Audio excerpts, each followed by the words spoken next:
metaphorically speaking. Okay, we're a tad bit behind. We want to get to about 209, about 10 lines off, that'll be easy.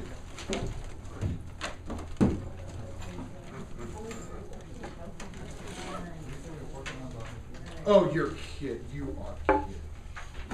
They've taken out, and so we're reading in English, some of my absolute favorite lines of all time. It's the first reference to barbecue in Roman literature. We might actually have to talk about it in Latin. All right, here we go. Yeah, all right. So we left off last time, and the guys on the beach were doing what? Eating. Well, they were preparing the fire and so forth. Aeneas had gone up on a scopulum to do what? He'd gone up a cliff to look for his friends and lost ships and so forth. He then found what just wandering around? Deer. Now he saw a bunch of deer, headed up by how many? Three main leaders. He whispered for Achates to hand him what? His bow and his arrows. And how did he proceed to hunt these guys down? Took out the leaders first, then he took out some others. Describe the leaders. Big antlers. And he totally, at the end, he totaled how many deer? 7. One for each ship. Brought that meat back to the men, and we pick it up there in line 195. Now, let me just say this, because we're going to be talking about it in a little bit later in a few minutes. Translation. Here's the deal. The test, as a whole class, the essay section was by far the best. Folks were able to write well. You knew what you were doing. You understood the prompt. You understood the passage. You were able to get in there. You were able to work with the Latin. That was great. Honestly, translation was pretty good, really, across the board, too. I would say of the two sections, though, the translation was probably a little bit rougher for some folks. But I'll tell you, there were some folks that had just like -2 on the translation. And it's just a little bitty stuff, so really nice job there. But there were at least a couple where the translation was pretty rough. And what I would say is, as we're going over stuff in class, unfortunately, you got to do two things at once. You've got to listen on that broad literary analysis level, but then you've also got to be at that close reading grammar level. And as we're blowing through stuff, and obviously, you know, we like to talk about this stuff in depth, and it's very rich literature and so forth, but if you're still not sure where the verb is, or you're still not sure what to do with this participle, then raise your hand and ask. You know, I'm not typically asking grammar questions as we go through it at this stage. You've got to stop and ask me. So if you're not sure how something's working, then get your hand in the air, because you've got to make sure your translation is precise. Okay. Vina bonus quae decatis honorara recestis litera trenacrio, dederac qua beuntibus herros, dividit. From line 195 to 197. Where is the verb of which Aeneas is the subject? Where is the verb of which Aeneas is the subject? In 195 to 197, Brenda. Dividit. There it is. Now notice you've got two other verbs in those those two lines basically. Where are the other two verbs? Onerarat and that's not in those lines. Well, I'm sorry, I'm stopping at the comma. And dederat. Dederat and onerarat. Now, both of those verbs are what tense? Present. Miniman. No, what's it called? Pluperfect. Pluperfect. Onerarat and dederat are both pluperfects. The main verb is dividit, which is a plain old perfect. So you got Aeneas, he's the main character, right? And so he divided whatever. And whatever it was he divided, something had happened before that. And so you know that those other two verbs are not going to be your main verb. Okay, divided is going to be your main verb. In fact, I would grab the divided and I would grab the direct object for divided and start the sentence there. What is the direct object of divided? Wina, says Brenda, very nice. He divided the wina.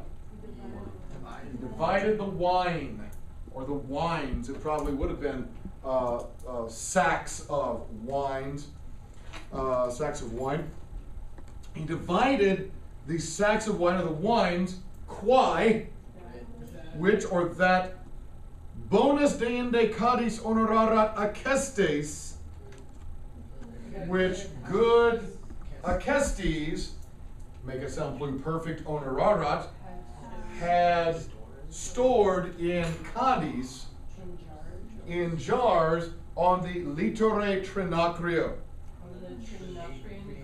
on the Trinacrian shore. Now, if you go to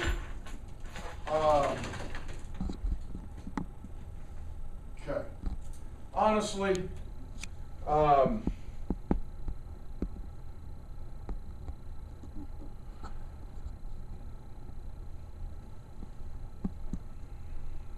you guys need a good basic math.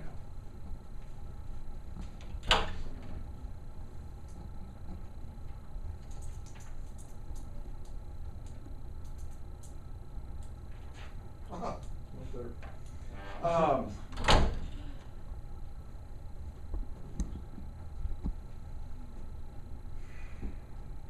If you want us to be a good sport for the class and make a copy for everybody, that'll be worth extra credit. There you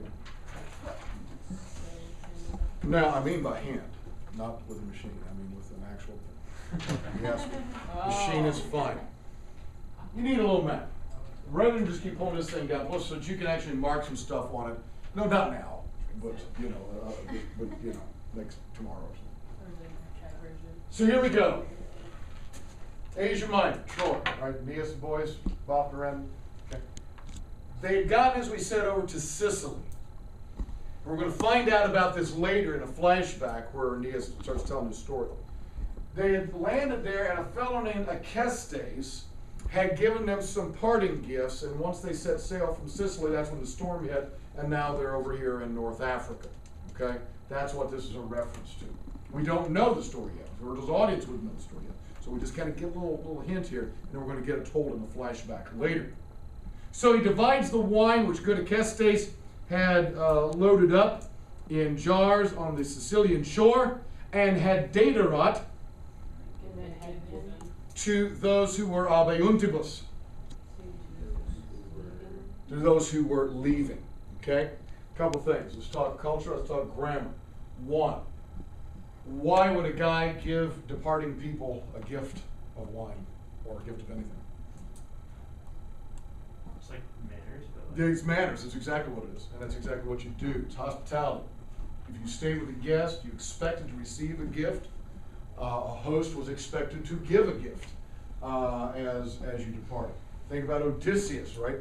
When he was finally ended up in the island of Phaeacia, and the king Phaeacia said, you know what, we'll give you ships, we'll help you get back home to Ithaca in the last leg of his journey. You gave gifts, and so Acestes had given this is what you would expect. Now, pars abeuntibus. Pars abeuntibus.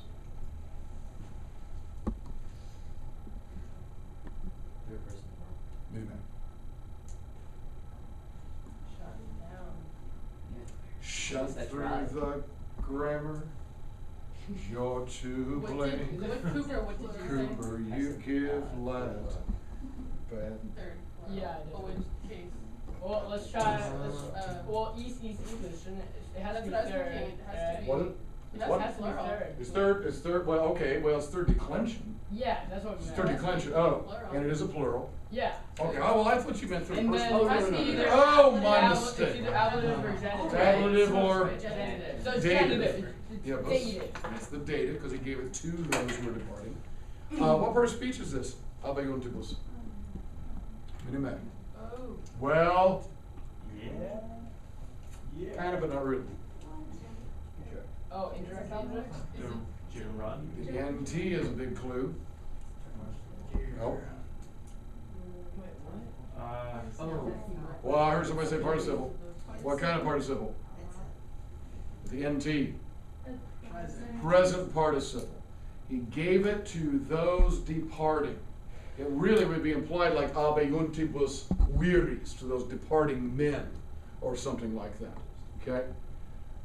Now, thing to be aware of, and we haven't talked about this probably really formally since first or second year. A participle is often best translated as a clause in English. Okay? Literally, it's he gave this stuff, he got his dative abeuntibus to the departing ones. Right? We don't talk like that.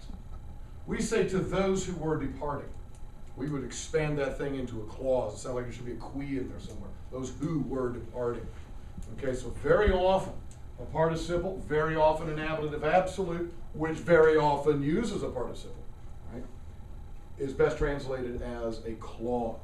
So he divided the wine. Now, who divided the wine? The heros divided the wine.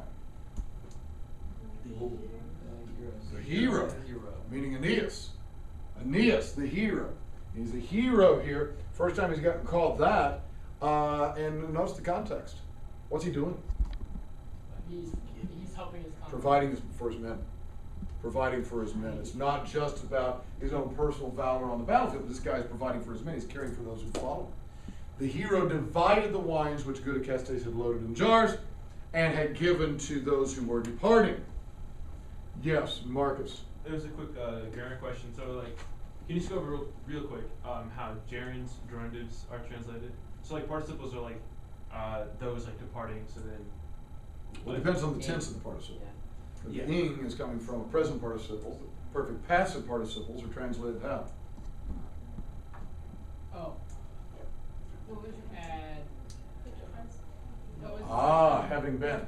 Now, I can't move all this stuff. I can go over here for you. And so, Adrian, you'll want to focus in. Wait, Yep. was that perfect present participle? Okay, participles. We got active, we got passive. We got present, perfect, and future.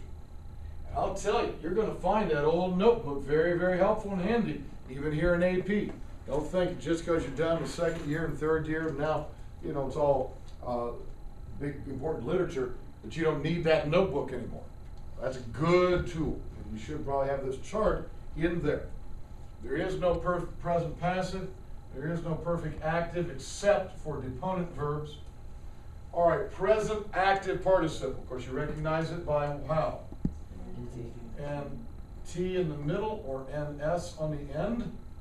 You know it uses third declension endings. And translated how? Translated ing. Okay? Mm-hmm. Perfect passive participle is which dictionary entry?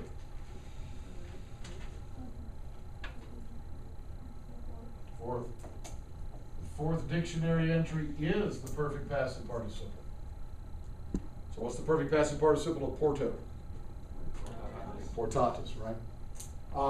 Uses first and second declension endings. Translated roughly, having been blank. Future active participle is again that fourth part with you are stuck in the middle. Fourth part with you are stuck in the middle.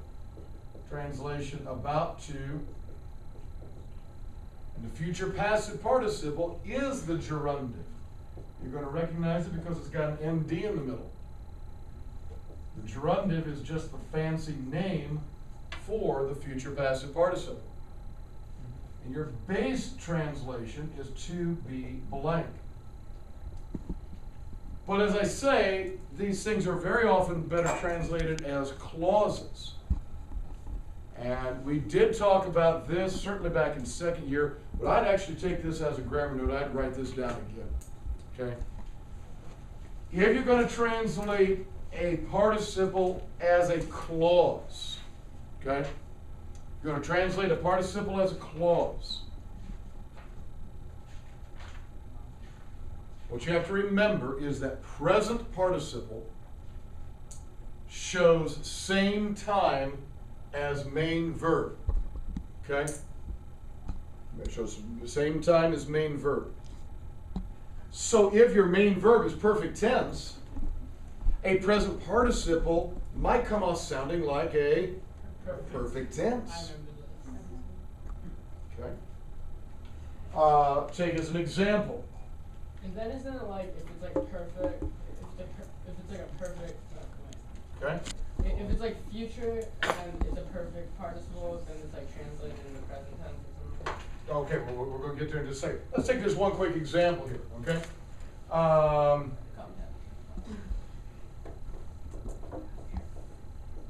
Discipuli legentes Virgilium multa rogaverunt. Okay? Where's present participle? Legentes, because the NT, right? What kind of students? The legentes students. The students reading Virgil. The students reading Virgil asked many things. Okay? Now you could just do it that way, translate the participle straight. But since rogaverunt is a what tense?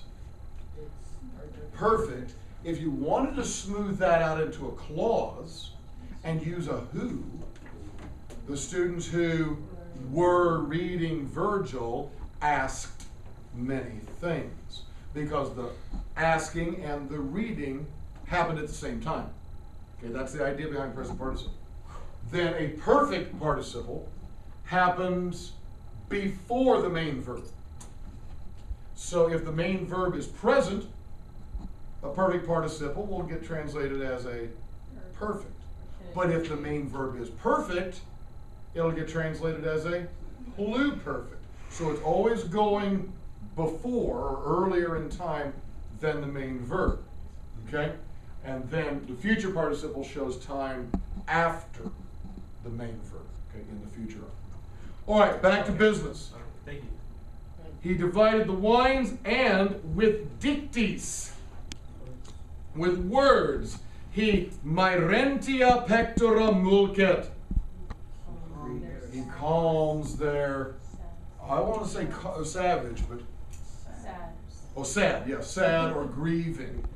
Yeah, myreos is about a synonym for doleo, which means to grieve. He said he calms their sad hearts.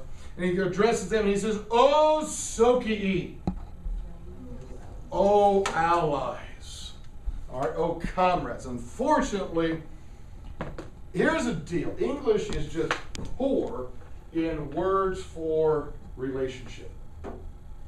We just are. We don't have enough good words for varying types of relationships.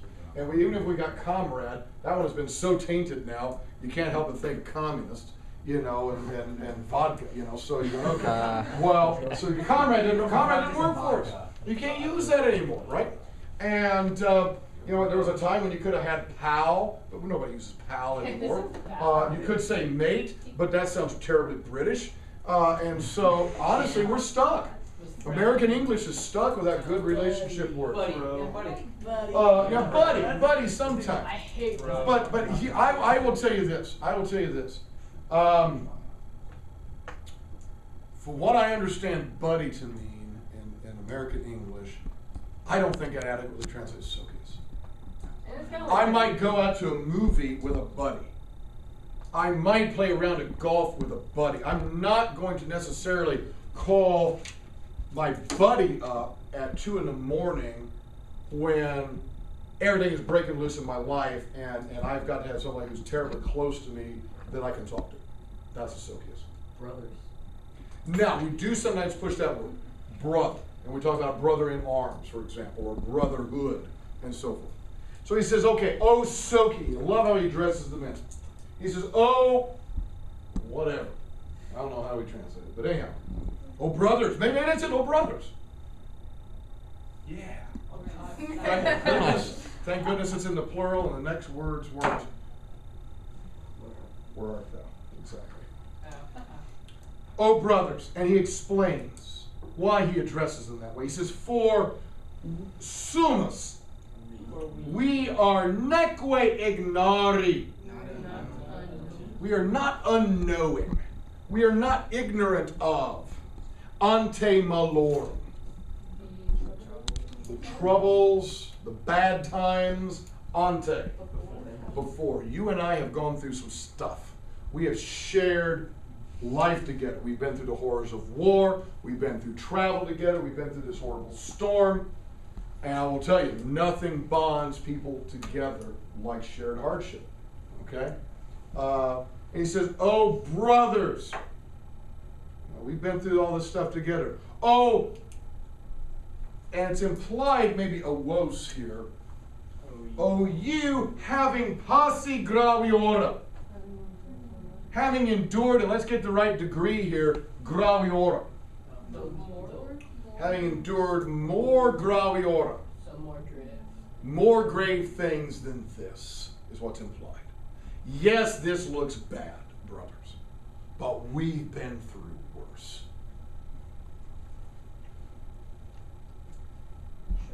At the end of the day, okay, yeah, the translation matters now. What absolutely doesn't matter, and yeah, that's fine if this goes on the table. What absolutely doesn't matter at all is the score you get on the AP exam. And now I'm on record as having said that. It doesn't matter a lick. You know it. Down deep, you know that. Now, it may help get you into college or test you out of some hours or whatever, and that may save you some money. And these are all good things. I'm not saying it's worthless, but that's not the most important thing when you're studying literature or really anything else. But what are you going to be able to take from this and apply in life? Everybody in here is going to be a leader of something. It may be a major CEO of a Fortune 500 company. It may be the leader of a family. And I've talked about this ever since Caesar days in the second year. It may be the leader of a little league team. You may be coaching your child's soccer team. You may be the president of your child's PTO at their school. You're going to lead something, and probably multiple somethings in your life. How are you going to do that? What leaders are you going to look to model from? Because most of the time, you get thrown in a leadership position and nobody tells you how to do it. And Aeneas shows some pretty good characteristics of a leader here. First off, he identifies with them. He doesn't just start off, suck it up, you weaklings. Right? He could do that. He could play the tough guy, He doesn't do that. First off, he identifies with them. We're soaking. We're in this together, guys. Immediately, they're on his side. Then, he says, look, guys, we've been through worse than this. Then starts the encouragement. He draws on their experience. He says, Dabit Deus his quoque finem. And I will tell you, there's a line for you. Line 199. That's what ought to be on our t-shirt. You've endured worse stuff than this. And Deus Dabit finem. God. Your Roman sensibility kicked in there, didn't it? Is Deus plural? Singular, isn't it? The God, whoever he's referring to, presumably Jupiter. Yep. We had a bit of a disagreement about that in English. Ah. We were reading Edifice, and it always says over and over God instead of God. Yeah. And we had a disagreement over whether they said that in the original text and whether they had like a just divine stuff sort of concept, or if it was like the translation by monks. I apologize. I fail you as your classics teacher. I don't know the text of the Oedipus plays by heart in Greek. I apologize for my failings.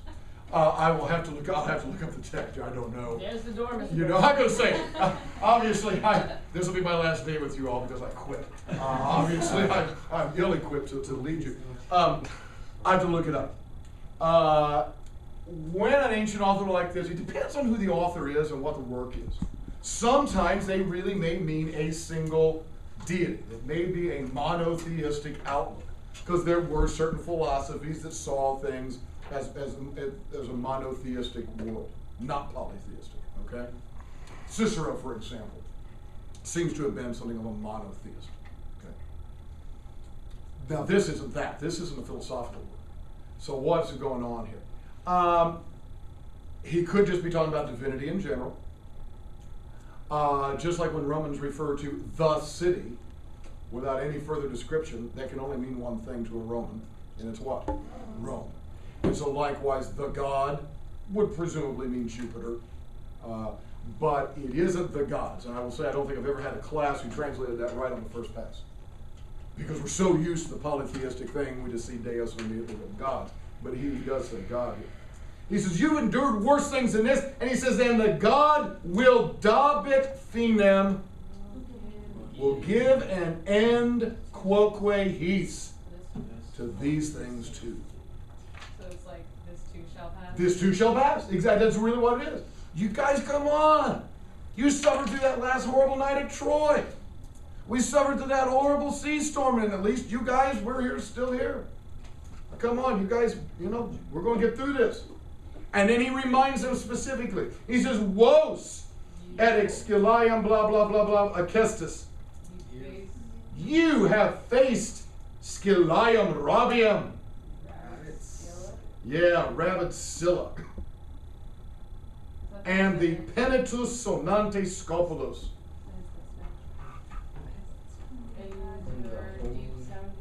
And the deep sounding cliffs.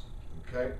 Now they got a little note there about Scylla or Scylla, however you want to pronounce that, with the hard C as in Latin, or not. Scylla is usually paired with Charybdis. Somebody read the note. What's about Scylla and Charybdis there? Somebody read it for us there. Danielle. I was actually gonna just talk about it. I don't really know. Okay, well, fine, talk about it. Okay, well, it's they're paired together because we can either go one of two ways. Scylla is she's on high rocks, Right. and so as you go past her cliff, Right. she has like multiple. I don't know what they're like. If they're snake heads or what they are, but like multiple heads that snatch sailors off. A the ravenous ship. sea monster, part woman and part fish, Yeah, and- girdled with fierce dogs. Girdled, what was that? She's got a belt of dogs. Yeah. Oh, she's got belt dogs. She's got a belt of dogs. It's kind of like the bat. It's a great accessory, Yeah, you know. like the bat, like a bat belt. It's like the bat belt. It's the dog belt. Dog It's the belt of it's a belt of Rottweilers. Yes, that's it. It also has like Chewy toys on there. Instead of a batarang. I'm thinking of the 1950s. I'm thinking that'd really go well with your poodle skirt. Ah. Belt of Rottweilers. Okay. And so, yeah, so what happens? Oh, and then like off the cliff, like she just like snatches people up, but you like never see her. It's just like they're gone. Right, they're gone. Or Charybdis, which is the The whirlpool. Okay? And so these are personified natural disasters that sailors would face. And he says, you guys have already faced that. And he refers to the Sonante Scopulos. That was another one called the Symplegades. Capital Symplegades, the Symplegades. Those are the clashing rocks. Oh, they had that in one of Where those they would, movies. where the Jason movie, right? Where the Yeah. rocks would come and smash together and maybe catch your ship. And again, as you're hearing this, I think as a Roman reader, you go, oh, hey, I know these stories. These are references to things I know. We're going to get the details later, but he's just kind of throwing them up right now as a teaser. He says, you guys have already faced all that kind of stuff. Besides that, he says, you, Cyclopia Saxa Experti. You've experienced the Cyclops rocks. Unfortunately, no rhyme there. Virgil doesn't rhyme with the Cyclops rocks. Cyclops rock. Cyclops rocks. Yeah, so that knows that. All right. What? What's the bathroom pass? Oh, right. Because we don't want to draw attention to that on video, so. Right, okay, subtle. No one will know that a member of our class is leaving for the potty. Okay. He's gonna poo. So he tells this man, he says, Ray Wocott. You really just I knew say you were that? gonna do it. I knew you just brushed that one off. He's got to poo. Like, he's gotta go.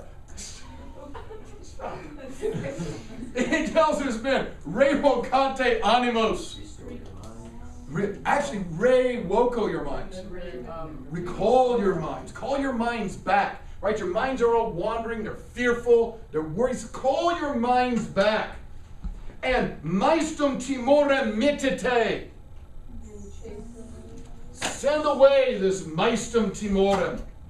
Mournful This mournful, this grieving, dread, or fear. And I will tell you, line 203 is one of the all-time classic lines of literature, period. Not just Latin literature, but literature, period. It's certainly one of the most famous lines of all of Latin literature. Forsan et haec olem meminisse juvabit. This is a line that just gets pulled out and just used as a standalone line. And man, I agree with him. He says forsan, perhaps, possibly. It will juvabit. It will help Olim sometime to have meminisse haec. To have remembered even this. The after means even. Just like you've been through the Cyclops, and just like you've been through Scylla, and you didn't want to go through that stuff then, but now look, now that you've been through it, you can look back on it, and you can say, yeah, I successfully did that. Well, maybe someday it will help to look back on this too. So consider it as something you can draw on for strength later. What a great line when you're Isn't going that through cool something how difficult. It's saying like you can remember like this, and like the people, like when people read this line, it's like they're remembering. Absolutely. That's cool. That's absolutely, that's exactly right. Per varios casus, per to discrimina rerum, tendimus in Latium. Now, all right, future leaders. Again, government, business, family, sports, whatever. He starts off and he says, look, we're on the same page. And then he talks about what they've already done, and he taps into their shared experience. He says, and you guys can do this stuff. And then he casts the vision for them. Okay? One of the things, and all I'm going to say is you better be able to back it up. I'm not sure what to say about all the stuff I hear, as we're headed into November, and rhetoric gets heated up on all sides, and people make outlandish promises and so forth. But it was a serious leader. You've got to cast a big vision, because people aren't going to follow a small vision. They're not. People will follow you to the ends of the earth if you cast a sufficiently big vision and people believe that you can get them there. And people clearly believe that Aeneas, his guys are never disloyal. Yeah. How would people feel about bagel vending machines? All right. Go a little bigger.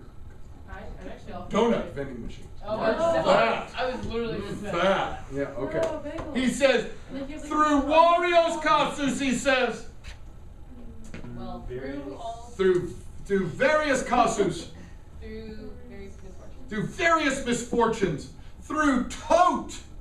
Through all. No. Through everything. Through so many, good. Through so many discrimina rerum. Dangerous. Dangers of things, right? We would just say dangerous things. But it's Through so many various misfortunes, through so many dangerous things, we, present tense, tendimus in Latium.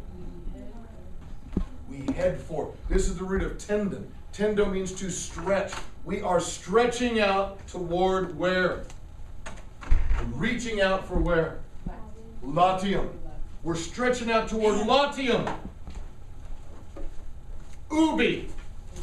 Where the fata, where the fates ostendunt. Is it show? Yeah, it's ostendant, isn't it? Where the fates show, quietas sedes. Quietas sedes. What are the fates showing us? Peaceful or quiet, restful sedes. Seats. Okay? Seats. S-E-A-T-S. Now, let's talk about what that means. We'll talk about Washington, D.C. being the seat of government. Okay? Well, obviously, there's a lot more to Washington, D.C. than just a chair. Okay? We don't mean a literal seat, but it's the location of, or the that's the establishment. And so that's what he means here. We're going to have a quiet home. And the fates have promised it, guys. So it's a done deal. It's already written. We're going to get there. You just got to hang on. Yeah, Rachel. Is there a term for No, it's just, I think it just grows out of basically the idea is where you sit, particularly if you are a king, is where your power is located. So it is the seat of your authority. And it does derive from the idea of an actual throne or a seat, but then just by extension kind of moves out. I guess you could say metonymy. You could probably argue for metonymy, related concept there. Okay. Elik.